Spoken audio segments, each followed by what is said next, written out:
France où cette fois c'est la sécheresse qui se poursuit avec toujours 87 départements soumis à des restrictions d'eau.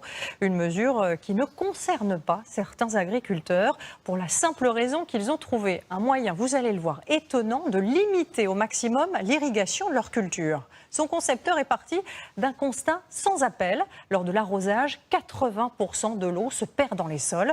Il a donc trouvé le moyen de la capturer. Reportage Justine Corbillon et Pascal Marcelin. En tout cas, c'est parti pour être une belle récolte. Elles sont presque parfaites.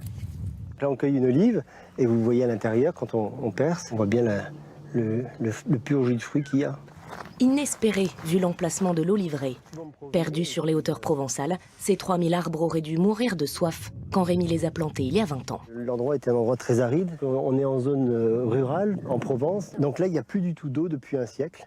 Depuis qu'on utilise le polyterre, on n'a plus jamais réarrosé un seul pied, même les plus jeunes. C'est ce qu'on appelle un hydro-rétenteur d'eau. Philippe Waki-Di-Giorno a mis plusieurs années à mettre au point cette technologie.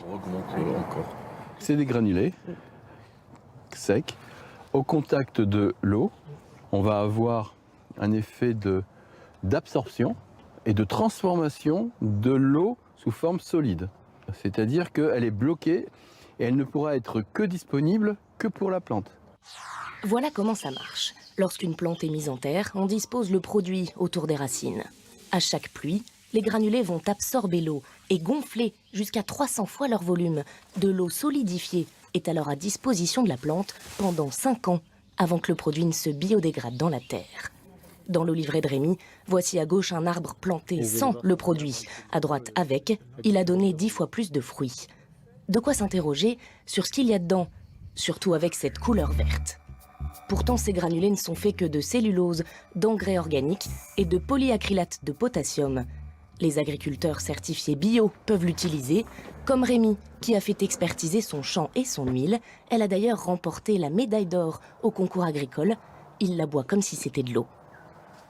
Du pur jus de fruits. Alors forcément, le polyterre a fait parler de lui hors des frontières. Il s'est exporté dans une trentaine de pays ces 15 dernières années et a permis de refertiliser des terres polluées en Nouvelle-Calédonie, de relancer la production de cacaoyers au Cameroun et même de faire pousser des arbres dans le désert du sud marocain. En France, il est utilisé par plusieurs mairies et agriculteurs. Mais s'il n'est pas plus répandu, c'est parce que Philippe a refusé les offres de rachat des grands groupes industriels. Elles sont magnifiques. Je ne suis pas achetable.